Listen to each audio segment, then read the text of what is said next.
Well, I'm thinking let's pretend to be a breeder. Let's see if following the movie a little bit keeps us in the game. So turn to page 37. After the race, Zorn and Mayday are being congratulated by well-wishers in the stable area. You hear Pegasus whinnying loudly in the stable, still not completely calmed. Despite his smile, Zorn seems nervous. How do you do? It's a pleasure to see you again, you tell him, giving him a hearty handshake. Zorn squints at you. It's obvious that he doesn't remember you, since you've never met, but he cannot let on. Oh, yes, Mr. Please, we should be on a first name basis by now, you say, not letting go of his hand, making him more and more uncomfortable. Call me Edgemont. We members of the Stable family have always been informal, you know. Now, why haven't we seen you at Sable Stables? I've told you many times how eager I am to purchase some of your thoroughbreds. Zoran, puzzled, looks at Mayday, who stares at you. Charmed, you say, offering her a hearty handshake. She turns away. Perhaps you would like to pay a visit to my chateau outside Paris, Zorn suggests. I will be offering some horses for sale this weekend. Yes, perhaps you would. It could prove to be a very interesting trip. Turn to page 3. Your room at Zoran's majestic sprawling chateau overlooks the swimming pool and tennis courts. Behind a formal garden, you can see a riding path and the stables. Zoran has built quite an estate for himself, you think. Now, why does he need the KGB? That night, you excuse yourself from dinner early and carry your riding crop and wearing the special button camera, make your way back to the stables. You search around, examining the horses. You don't see anything unusual. You're not really sure what it is you're looking for, but you know that there's something mysterious about Zorn's horses. You've never seen a horse behave quite the way Pegasus did. You pat a horse on the head, and it nuzzles the front of your jacket. Suddenly, you back away. Footsteps. Someone has entered the stable. Turn to page 39. You dive into an empty stall and hide behind the low wooden wall. You peer over it, and you see one of the stable hands come in to bed down the horses. You wait in silence for him to complete his work. There's something strange about him. He moves very quickly, never looking around or hesitating. You notice a scar on his right temple. A few minutes later, he is gone, and you can continue your search. What is that metal door in the back of the stable? You pull it open. An elevator. You climb inside. The elevator takes you down into a chamber beneath the stables. You step out onto some sort of surgical laboratory. You begin taking pictures with the button camera. Hey, Winnie, there's a horse down here. Judging from a large bandage on the horse's head, the animal has recently had surgery of some kind. You pry open a large medicine chest on the wall. You search inside and find that the chest is filled with hundreds of microchips. You also find bottles of chemicals. Reading the labels, you see that the bottles contain steroids. This is all beginning to come together, you say. Turn to page 105.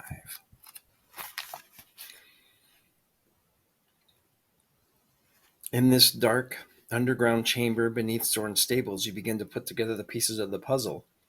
Zoran must be implanting these special microchips into his horses, and he must be injecting them with steroids, which pump up the adrenaline and hide all muscle fatigue.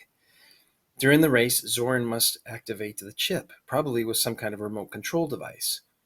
The chip releases the steroids inside the horse at just the right moment, and the horse bursts forward to win the race. And what are the scars on the workers' temples? Is Zorn implanting microchips into people?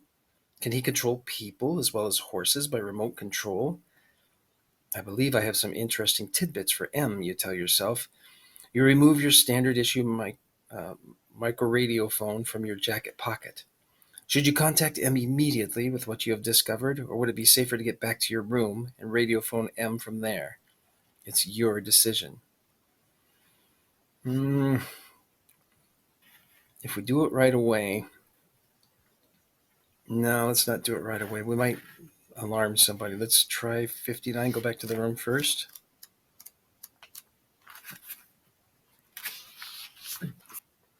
You take the elevator back up to ground level and walk quietly out of the stable. You hear someone whistling, and so you duck into the shadows. It's only another stable hand. He walks right past you, a bucket of water in his hand. Your eyes catch the red scar on his right temple. How strange. Back at your room with you radiophone M. He's pleased, but he needs to know more. The next morning, Zoran invites you to go horseback riding. He climbs onto his horse, and a stable hand hands him up his silver-tipped cane. The cane! You realize you've never seen Zoran without the cane. Perhaps it contains the remote control device. I've picked a special horse for you, Edgemont, he says. I think you'll enjoy your ride. His name is Inferno. You have a feeling of foreboding as you climb up onto this tall black horse, which stamps the ground uneasily, shaking his long head from side to side. But you know you cannot refuse to ride. Page 5. A few moments later, you are cantering down the soft path that goes along the highway. Suddenly, Zorn pulls up his horse and stops. He raises the silver-tipped cane and points it at Inferno. You feel a shiver go through the horse's body, and then he rears up. Hold on for dear life, Bond, and turn to page 32.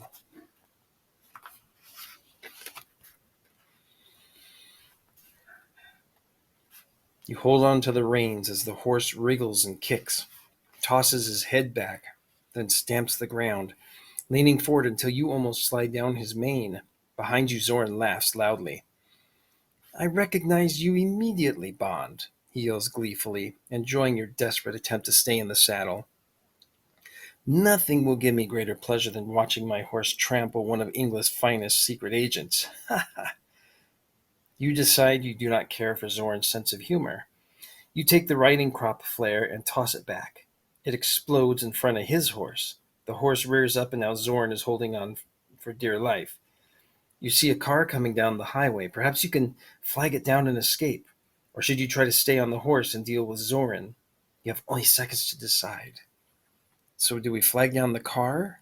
Or do we stay on and defeat Zoran? Turn to page 28.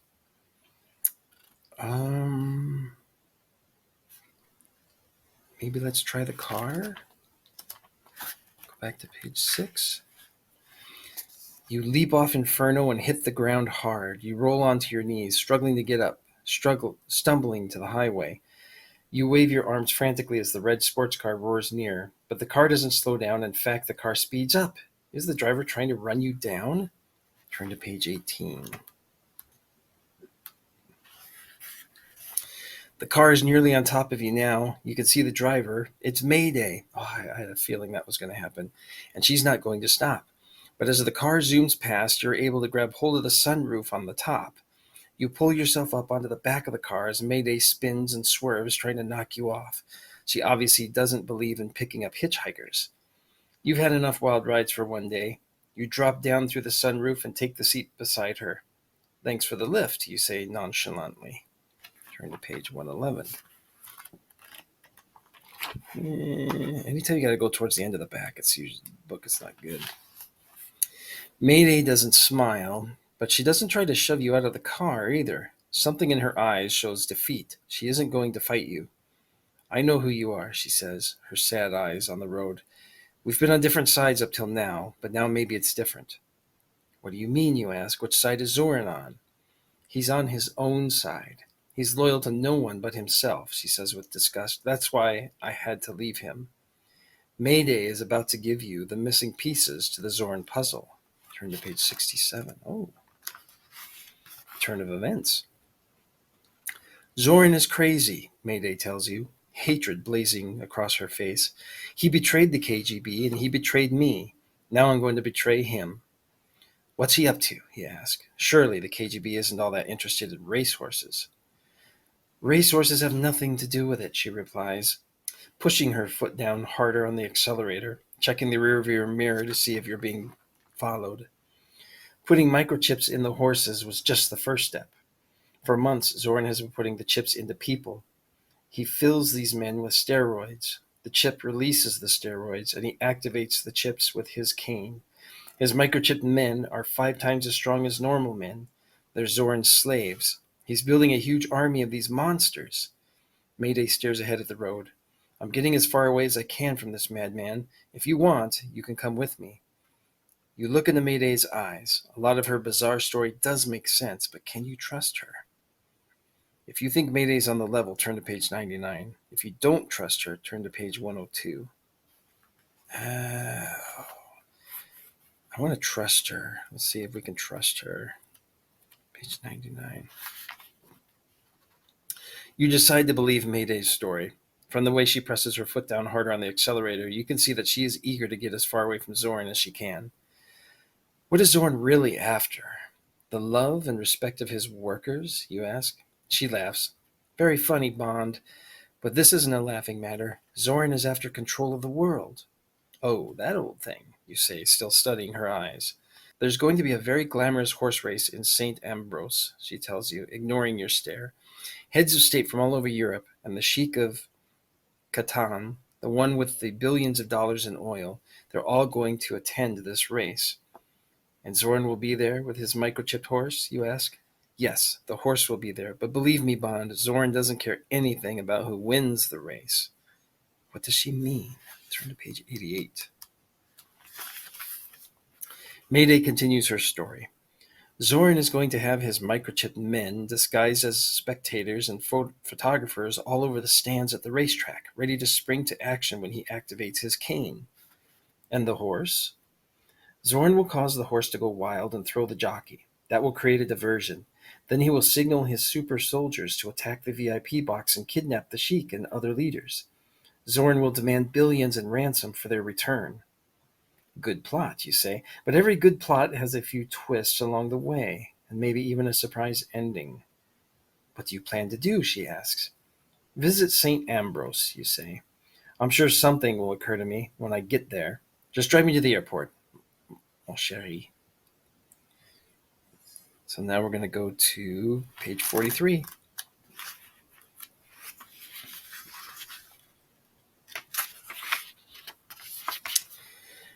It is a day of warm breezes and golden sunshine. St. Ambrose is pink and sparkling, a tiny jewel of a city where princes and kings come for vacation. The race is only minutes away. The track is filled with glamorous spectators who file into their private boxes, unaware that the beautiful day may be spoiled by a dark crime, unless you can find a way to stop it.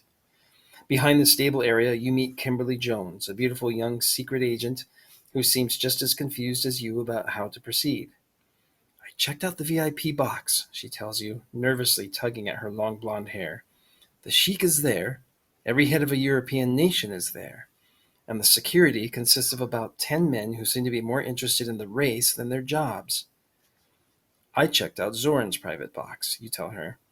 He's right next to the Sheik and the other leaders. But the security around Zoran is tighter than for the Sheik. No way we can get to him. We've got to think of something else. But what? Turn to page 11.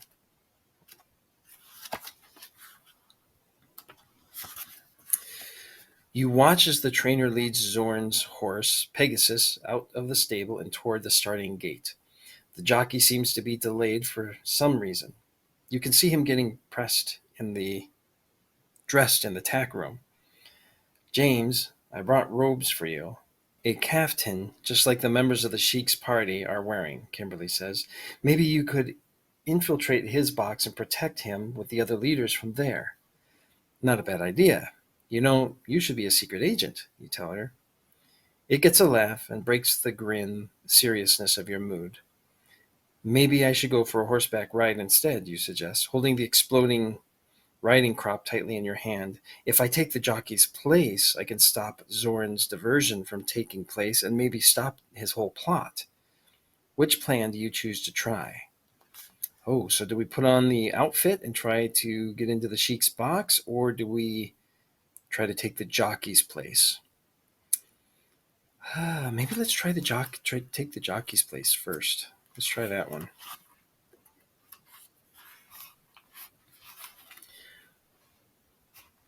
Oh, which one was that? Turn to page 67.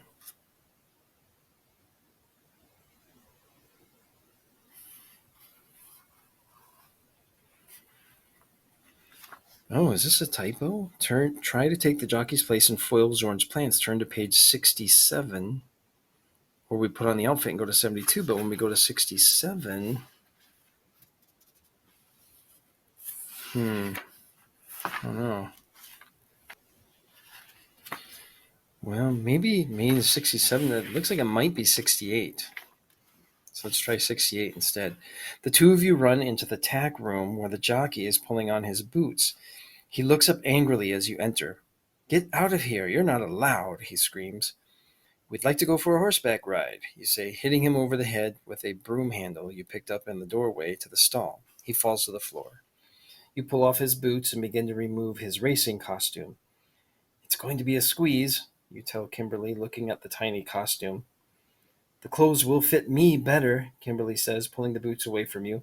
Let me ride Pegasus, James. You try to get to Zoran.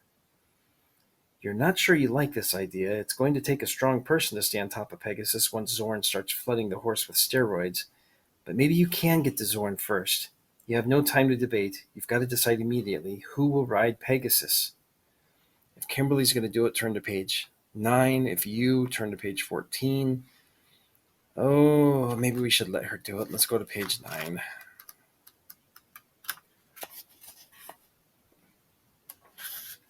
Oh no, now we hit another end. In a few seconds, Kimberly has scrambled into the jockey's racing silks. She runs toward the track area to join Zoran's horse. Good luck, you call after her, wondering if you made the right decision. Thanks, I'll need it, she calls back. I've never ridden a horse before. Now let's see what happened. All bets are off, Bond. Zoran has won the race today. He never even made it to the starting gate. Okay. So, instead of her, how about me? It could be a dead end both ways. Kimberly, are you a good horsewoman? You ask. Well, I've never tried, she answers. That settles it. You're going to squeeze into the racing silks and hope you can keep Zoran's horse from throwing you off and creating a diversion. Somehow you manage to pull yourself into the tiny jockey's costume. Trying to look short, you hurry to the area behind the starting gate where Pegasus' trainer is nervously waving to you. Where have you been, you idiot? He screams as you come close. You turn your face away and climb up onto the horse. Is there any chance in the world that you can get away without his realizing you're an imposter? You take the reins and quickly guide the horse to the starting gate. Hey, stop! Wait a minute, the trainer yells. Turn to page 36. Hey, stop the race, stop! You're not Angelo, the trainer cries. Flop, a quick blow to the back of his neck and he crumbles like a fallen leaf. You ride the horse into the starting gate. The gate closes behind you. The trainer cannot get to you now. The nervous feeling in the pit of your stomach begins to spread through your entire body. What am I doing here, you ask yourself. You should be in the stands, a glass of wine in one hand, your betting ticket in the other. But you have little time to be nervous, Bond. The starting gate opens. The horse leaps out of the gate and bounds onto the track. The race is on. Will you make it to the finish line? Turn to page 95.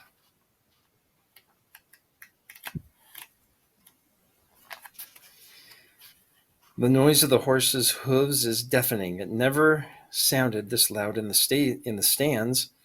Your head spins from the noise. You struggle to keep your balance. Pegasus falls to the back of the pack. He is jittery under a stranger in the saddle, but so far you've managed to keep him running smoothly. Suddenly, you feel a tremor go through the horse's body. Pegasus raises his head and whinnies. You feel another jolt. Zoran has begun to activate the steroids. Go to page 73. Pegasus speeds up. The microchip implanted inside him is doing its job. You pull on the reins and lean over the horse. Steady, steady, you call, more to yourself than to the horse. Somehow you've got to stay on the horse. If you fall, you'll give Zoran the diversion he needs to put his army into action. Another jolt shocks its way through the horse's body. Pegasus gallops faster, passing one horse than another. You hold tight, leaning forward over the horse, keeping him from bucking holding him steady, trying to counteract the jolts of energy being transmitted from Zoran. You seem to be succeeding. Pegasus is galloping hard, tossing his head with each jolt, but he's still running the race, and you're still hanging on. Zoran must be beside himself. Another powerful jolt causes the horse to whinny and rear back. Have you lost control? Turn to page 21. The crowd gasps as Pegasus pulls back, but you manage to stay astride him. You keep the horse going in a straight line. You are nearing the home stretch now. You can see the VIP boxes near the finish line. A crazy idea comes into your head. Perhaps you don't need to ride Pegasus all the way. If you timed it just right, you could leap off the horse into Zoran's box. Then you could grab Zoran and stop him from signaling his army. It's a real long shot, you realize. It might be wiser to keep Pegasus in the race and foil Zoran by riding the horse smoothly to the finish line. You have no time to think about it. Just decide. So what do we want to do? Should we risk it? Do we jump off of Pegasus into Zoran's box, or do we just stay on Pegasus? Let's jump off. Let's see what happens if we jump off and just go for it. Another jolt. The horse's legs seem to buckle, then tense. You can feel his muscles bulge. You're not going to be able to control Pegasus much longer. If you don't get to Zoran, you won't be able to stop him from signaling his army. You are coming closer and closer to the VIP booth. You can make out the Sheik and his white-robed attendants. They are all safe so far. You stand up in the stirrups, feeling the full force of the wind and dust, struggling to keep your balance. You have to time this just right. You edge the speeding horse closer to the outer edge of the track. Pegasus resists, pulls back. You jump. Oh no, have you jumped too soon? Turn to page 70. You leap off Pegasus and sail into the stands. You've timed your jump just right. You land on your feet in Zoran's box. Pardon me, is this seat taken? You ask. Zoran goes white with rage. You is the only word he can manage to scream. You take advantage of his surprise. You make a grab for the silver-tipped cane and miss. Turn to page 86. Oh no. The cane bounces out of Zoran's hand and begins to roll down the concrete steps. Zoran starts to go after it, but you grab a pistol away from one of his surprised bodyguards and push it into Zoran's back. The cane bounces down the steps into Kimberly's hands. She grabs it and disappears under the stands with it. Without his cane, Zoran is powerless. His secret army will remain secret, waiting in their seats for his signal. You keep the pistol in his back, but he makes no move to resist or escape. He is a beaten man. You've won today, Bond, he mutters through clenched teeth. You have no idea how right you are, you say cheerily, looking up at the results board. The horse I picked came in first. On our way out, we'll have to stop and collect my winnings. So we did win in that one. So that one does lead to a win. Let's see. What happens if we would have stayed on Pegasus? Just out of curiosity. We stay on. Zoran gets really upset. Go to page 25. And then it ends there too.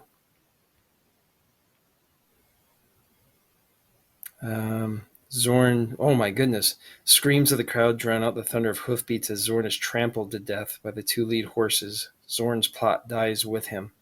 Seconds later, Pegasus crosses the finish line with the first place.